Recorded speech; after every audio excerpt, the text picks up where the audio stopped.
Welcome to Ask With Logic, the video series where we're answering your questions. I'm Todd Smith and I'll be your host. Throughout this video series, we're going to cover things that we're experts in. So SEO, web design, web development, PPC, social media, photography, and videography. That's why we wanted to start Ask With Logic, to help serve out content to people who aren't just our clients. Because the more you guys know, the better decisions you can make.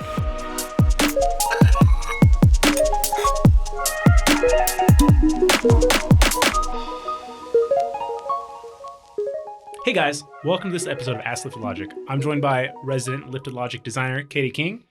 And today we're going to be talking about general web design and what it means for you and your business. Katie, one of the questions that we get all the time is comparing or misusing the phrase web design and web development, thinking that they're synonymous. Mm-hmm. We know that they're not because we do it every day. What's the difference? Yeah, so web design is really all of like the visual elements and what you're actually going to see. And then the web developers, they take those and they make it into an actual functional website. I always joke with clients at the beginning of like the initial design meeting. I'm like, hey, this is the most fun meeting you've had so far because we're going to talk design stuff. And then the next one is the designer review. I'm like, this is actually the most fun because you're going to see like everything laid out in kind of like linked PDFs, but very visual. And then we disappear for a couple of weeks and make the magic happen. Mm-hmm. And so I think once you start adding in the animations and the hovers and like building out the pages and all that stuff, that's when it transitions more into the web development side of things. Web design's kind of just pretty images linked together. Yeah. It's creating the framework and the blueprint for the developers to go build, which is always the client's most favorite part. Yeah. So whenever I start to design something, I'm literally starting with like a blank page in a program. And then I'm like taking colors and shapes and fonts and adding them in there. And then when the developers start on it, they're taking kind of like that blueprint that I've made of what it'll look like. And then they're building that out. Yeah. Because you're basically saying like, hey, we need a room here. Here are the dimensions. Like I need this, this. And like they're just kind of following that instruction that you're giving them. Mm-hmm. So when you're starting from scratch, which sounds both liberating and terrifying, how do you figure out where to start, or like what's the like where to start from, or like what inspires you, I guess? Yeah. So mostly we're going to want to talk to the client and see what they want. And we do kind of like a discovery meeting with them where we show them all sorts of different sites. We see what they like, what they don't like, Are you usually showing them sites that are like in their same industry? Does that matter? If possible, that's always great. But a lot of times it's not. Mm-hmm. And a lot of times we meet with clients that their industry doesn't have great websites, or a lot of their competitors maybe have more outdated sites, or that's not really something that they focus on. So we'll show people a variety of sites. And I've shown people sites in different languages all the time, just from like deep corners of like anywhere on the web. They're like, Katie, do you speak Swedish? No, but look how pretty this design is. Yeah. That is actually one of my favorite things is clients will always come in and they're like, hey, here are like two websites that the only two websites like in my entire industry across like the city or the country or whatever it is. Mm-hmm. And they're usually like not great. And we're like, have you guys thought about looking outside your industry? And they're like, well, no, that didn't even occur to me. And Katie's like, oh, well, welcome to Sweden or Armenia or wherever. Totally. Are there like certain like site, if I was like really interested in like just seeing what else is on the internet, are there certain sites I can go to see that, or where do you find these Swedish and like Armenian and Argentinian sites? Yeah, totally. There's a site called Awards, which is AWWWARDS. That has a ton of great sites on it that are built really well. Site Inspire is one. Musli, Muzli, is a plugin that you can add that'll give you kind of like inspo every day. And then Dribbble is my favorite. Yeah. What about Dribbble makes it the best to you? So in order to be a contributor on Dribbble, you have to be a designer and you have to be added by someone or invited by someone that already exists on there. So the work that's on there is just really good. And then you don't have to be a part of it. You don't have to be signed up for it to view it. Mm-hmm. You can go on there. You can search by most popular. You can sort it by branding, web design, logos, all sorts of things. What's the coolest thing you've seen on there lately? I've seen a lot of great animated logos on there. Where would you use that? Would you use that in a site? Would you use that like in a marketing material, or like what's the best place for that? Anywhere really. Obviously not something print that can't move. But we can figure that out though. Yeah, or like Harry Potter. Yeah. But No, so I would say like a footer is a great place for it, or even like in your nav if you want just like a little bit of animation as you scroll. Maybe an overlay over a video. Even I've seen it in like emails, things like that. It just adds a little flavor, a little character to otherwise a stationary just logo. Yeah, Do absolutely. you think that's like a trend that's going to catch on over the next like couple of years? I think it already has. Yeah. Yeah, especially like in social media, you see it a lot now where even if things just have slight movement, it automatically captures someone's attention a little bit more and makes it seem a little bit cooler. So I think that's something that we're going to see more and more. Is the animating a logo something that's pretty easy for a designer to do? Not necessarily. So you need kind of like a separate set of skills for that to do any sort of like motion design or animation. And it's kind of like separate programs that you're usually going to be using. And then also animation is just really time consuming. So I think that's why I enjoy those animated logos so much, is because they look really simple and really smooth. But you know how much went into it. But yeah, and with animation, you can think of like design, you're just looking at that stagnant thing. With animation, it's frame by frame by frame by frame. Like whenever people sketch out old cartoons, how they did it on pieces of paper and move them across, that's essentially what animation is. So it's like frame by frame by frame. So you're having to account for like all those different. That's a lot of moving pieces. It's a lot of moving pieces, Yeah, that's even in crazy. something that's really short. Yeah. So. What would you say, like, I guess, to do a 10, like, say a 7-second logo animation, like how much time do you think someone usually spends on that? I would say at least like a full day to get it, like the first iteration, and then probably, go back and forth with the client. I would say like at least one day, probably more. It's like 8-hour day. Yeah, that's crazy. And like to do a logo could take half that time depending on what it is. Yeah, it just really depends on what someone wants and kind of like the intensity of what they're looking for. But did you, before starting Lift Logic, did you have a lot of web design experience? Not a ton. I had a lot of like digital design experience of things that were going to like live digitally, but not a ton. How would you, I guess, differentiate those? So gosh, I don't know. Like when you say, like when you're working at, like you were at Lockton before, right? So what were you doing there that like wasn't necessarily like a web? Totally. So like something, I'd say like digital, it could be like social or something that you're going to view on your phone or something that's going to be like an email banner or an invite that's sent out digitally. Whereas like web design is when you're actually designing something that a developer is then going to go build and is going to be like a part of a website. What's been like the biggest learning curve? Because you've been here almost a year now. Yeah, that's crazy. The biggest learning curve for me has been learning about how things are developed and like the back end of sites, because that's just something that I genuinely just didn't really know about. So learning how, because I can think that something looks great when I make it, but then to learn how to talk to someone else or talk to a developer in a way that it'll be built in the way that I'm envisioning. Because they have to keep it consistent, like as consistent as possible across browsers, across mobile versus desktop versus tablets. Right. So there's just like a lot of extra things I think that you wouldn't, if you don't do this every day, you don't think about. Totally. Yeah. It's things that you notice, but if you would never like know how to explain. Yeah. And like the better a website looks like on all like a desktop versus mobile versus a tablet, like the more time like that company and that client put into making it look that way. Which I think is really, really, really cool. It's just like how different experiences they can be. And if you've done your job right, they're all good, but in their own way. Because obviously your screen size is different. So you have to like restack or like reformat how pages are laid out. When you're designing a site, how much do you take like the end user into account? I mean, a ton. Like that's really like kind of the number one thing you're thinking about is who's going to use it? What do they need to do on it? How should it function for them?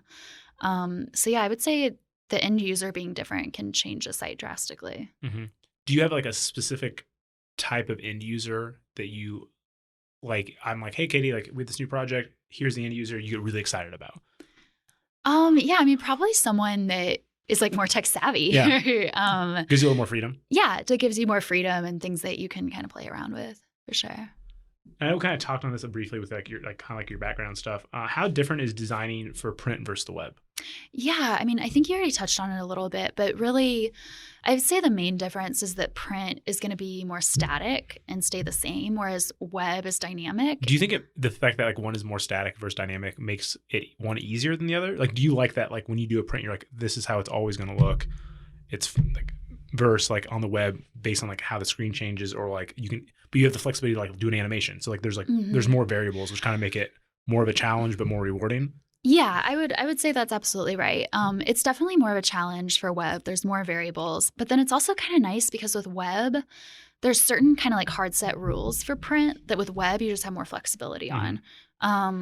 So for instance, with print, if I was going to type out a paragraph and then there's one word that falls below on the last line, we'd be like, oh, that's an orphaned word. Yeah. So you'd want to make like a non-breaking space and have another word come down and follow it. On web, you know, that same paragraph might change drastically based on if you're viewing it on a desktop or a tablet or mobile. So whenever I have a word that drops down below, I'm just like, oh, well, there it is.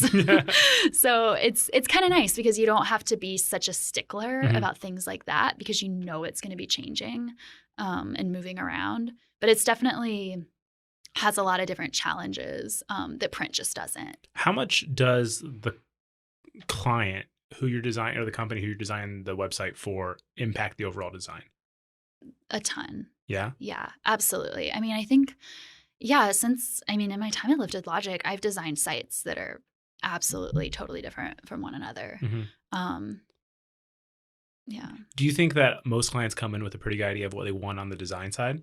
Or do you think that a lot of it's like going through like the process, showing them things, getting an idea for what they like, it helps you kind of hone in and enlightens them on what the possibilities are? Yeah. I would say there's quite a few clients that, you know, are really open to a lot of different things. And through kind of our design process, they figure out what they want. It really varies, you know, just based on what they come in looking for. What do you think usually like the number one or most common goal for most clients when they're going through the web design process is? That's a great question. I like to make it look good. Yeah. I mean, I've been here 4 or 5 years, and it's usually the two things I always hear: a web design is a success if they like how it looks and it represents them as a company. Yeah. Those are probably like kind of like the two biggest things. Because like I think to them, like they want it to be easy to use, and they just assume it will be. So like that kind of takes a back seat. Right. Because like if you do your job right, like that's just like a given, right? Like they're hiring a professional for that result. So those are kind of like the two big things that always jump out to them, is just making sure that at the end of the day, it shows who they are as a company and like they like it. I've had clients who've like told me like, we are holding off on all of our branding or all of our like marketing stuff because like we are embarrassed of our current site and we can't wait for the new one to go live. And so like that's probably got to be a great feeling for you. Totally. Like once you kind of finish that process and like give them a whole new face like on like the website of things. And I think it's really, really cool to see like how different a website can change a company. Yeah, absolutely. Kind of like in that vein, how much do you love or despise using like stock photos? You know what? Sometimes I really don't mind it. I think that people have this idea that stock photos are always cheesy and terrible. A lot of them are. A lot of them are, but there's ones that aren't too. I think it's always great, you know, if you have the option to take your own photographs and like great quality photographs, that's obviously or hire Lifted Logic because they also do great photography. 100%. We're not above shameless plugs here at Lifted Logic. Not at all. Yeah, I think if you have that opportunity, obviously take it. But yeah, like stock photography, it doesn't always have to be terrible and cheesy. Are there some good free stock photo sites out there? Yeah, there are. You have to be careful and really You have to be very, very careful. Yeah. And I would even say that if you're not going to take the time to like really look into that and like look into the licensing, it's totally worth your time and money to just hire someone to do it, or even to hire someone to do the stock photography for you, or become a member of a stock photography website or something like that. Because that can become like a sticky situation really quickly. Because Envato it's a pretty low fee for like everything you get, right? I believe so. Yeah, I think it's like under, I want to say it's like under $25 a month. And it's like unlimited licenses for like, they have photo, video, they have music. It's like, so for us as a company, that's like a really good resource for us because we have so many different departments. And that any photo or video you find on there, you can use. Yeah. Which is like a giant relief, I think, for like a lot of clients when you don't necessarily maybe have good imagery yourself. When you're doing doing a web design for a client, what platform do you prefer to use? My preferred thing to design on would be Sketch. Why have most people never heard of Sketch? That's a great question. I think primarily for a long time, people were designing just on Photoshop for websites. Sketch is built for web design. It's awesome. It's not a part of the Adobe suite, which Photoshop is, like Photoshop, Illustrator, After Effects, Lightroom. Kind of like the big ones that you're used to hearing about are all Adobe. But Sketch is incredible. It's actually pretty low price. Yeah. What's like one or two big things that Sketch does that makes it, just for web design specifically, better than Photoshop? You can export things super easily. Developers I love that. Yeah. I mean, that seems like a small thing, but it's so nice when you don't have to click through a million boxes and it's just right there. There's also a million plugins that work with Sketch that you can download and kind of like customize your workspace. Yeah. Is there a plugin that you currently use now that like you couldn't imagine not being able to design without? Right. I like Magic Mirror a lot. That sounds really cool. What is that? Yeah, it's neat. So if you have a mock-up, like let's say you have like a laptop mock-up that's like tilted to the side or something, it allows you to put an image within that. And it just automatically does it. So if you're going to do that yourself, you'd have to like take it into Photoshop, mess with like the aspect ratio and like try to make it look like this picture is turned to the side and like not wonky. But Magic Mirror, I really don't know how it does it, but it just automatically does it for you. So do you use Photoshop at all anymore? Oh, yeah. Yeah? Yeah. There's just certain things that really every different program like does things that the others kind of don't. I will say Sketch is great for web design, but if I were going to like create a logo or something, I'd use Illustrator and not Sketch. Where do you think you have learned the most about like web design? The internet. Yeah? Yeah, 100%. I mean, I think there's all sorts of different avenues that you can use to learn about it the most, but just personally, I've mostly taught myself. Yeah. It's awesome. That sounded like a big compliment. I firmly believe that, right? Like there's a really cool quote where they talk about like, oh, self-taught, aren't you? And the guy's like, well, isn't everybody? Like, I don't know. That's always really stuck with me. Like you can't force anyone to learn anything. And you can't teach drive. You can't teach grit. So like the fact that you're willing like to go learn how to do things, like you have to teach yourself a lot of things, especially like in this industry. Yeah. Like I think it's always changing. Yeah. Yeah. Like you can't work at Lift Logic, you can't work in a digital agency if you don't love learning and like constantly relearning your craft. Totally. We did an Ask Lift Logic for Google Ad Network and PPC stuff, and like how that's changing like literally every day and every week. And so like if you're not interested in that, like you're gonna fall behind, and like you're just gonna hurt yourself. Yeah, for sure. How often I know here at Lift Logic we always do content and then design for a website. How big of an impact does content actually have on the design? Huge impact. Really, I mean, we base the design off the content. When you say you base the design off the content, what do you mean by that? Yeah, so the content is like the map that design is using to design around. So based on the content, based on like the things that you want to get across, we then design based on that and pull those things in to kind of like create an entire site. So the content, it's going to dictate the design elements and what those look like. And then also it's going to dictate just like the message of the site. So you want to make sure that the design and the colors and the fonts and et cetera that you're using are going to match that overall message too. I always joke with clients. I'm like, we have designers that get paid. Their entire job is to make your content look good. Yeah. Like that's it, right? So whether it's 10 words or 10,000, like that's Katie's specialty is like, how do I make this look good? How do I make it digestible? How do I bring in like the different aspects like photo, video, or whatever to like really bring that entire message together? What is your biggest challenge when starting a design from scratch? Sometimes just getting started is the hardest part. Do you always start the same page? Like you're always like, hey, homepage, let's go. Yeah. Because typically the homepage, you're going to have a lot on there. And if you can get the homepage solidified, then that can kind of dictate what the rest of it looks like. Is there a page that like in general, you're like every homepage or every contact page or about page or whatever it is that you get like, you're like, this is my favorite page on a site, usually a design? No, I would say it really varies. Really? Yeah. And I mean, there's some pages that I just like slave over or like just cannot like figure out. Yeah. But then there's other ones that go super fast. So it's a creative process. Yeah. For your process, because like, do you prefer to work on one thing nonstop? Like I'm going to finish, like I have 40 hours, I'm going to do this into one design. Or do you prefer to kind of break it up and be like, hey, I'm going to do 6 hours on this, and then 2 hours on a logo, and then 6 hours on this, and 2 hours on this? Or like, how does your creative process work? Yeah, I like to break things up usually. I like to have like a few hours at a time on something. It's really hard to bounce back and forth and only spend like 20 minutes on this, 15 minutes on this, because it's hard to kind of like get into the flow and get into a groove. But yeah, I think I personally like to be able to take a break every now and then, especially whenever you're spending hours and hours on something.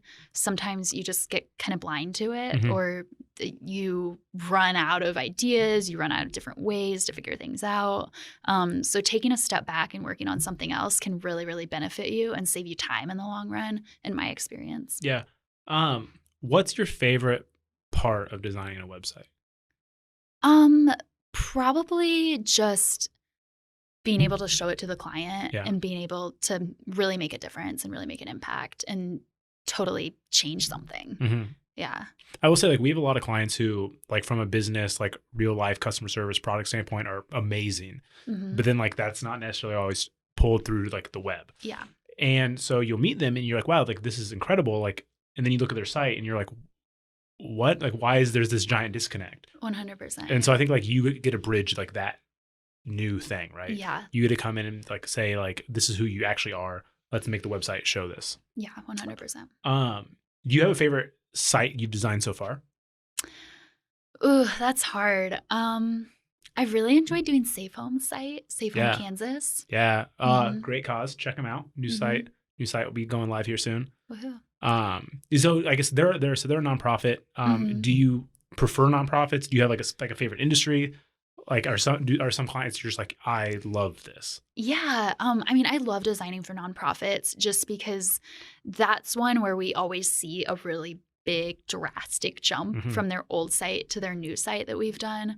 And it's just awesome because, again, like you said, so many of our clients do incredible work and great things, but it's just not reflected in their branding or in their web presence. So it's always a really good feeling whenever you can like make that outward appearance match what they're actually doing. That's why we actually at Lift Logic started doing Code for a Cause in 2019. Was to basically, we give away one website with like photo, video, content creation, design, development, obviously for any nonprofit in the KC area. And we do like a cool vote thing where we pick like the top 5 and the city votes.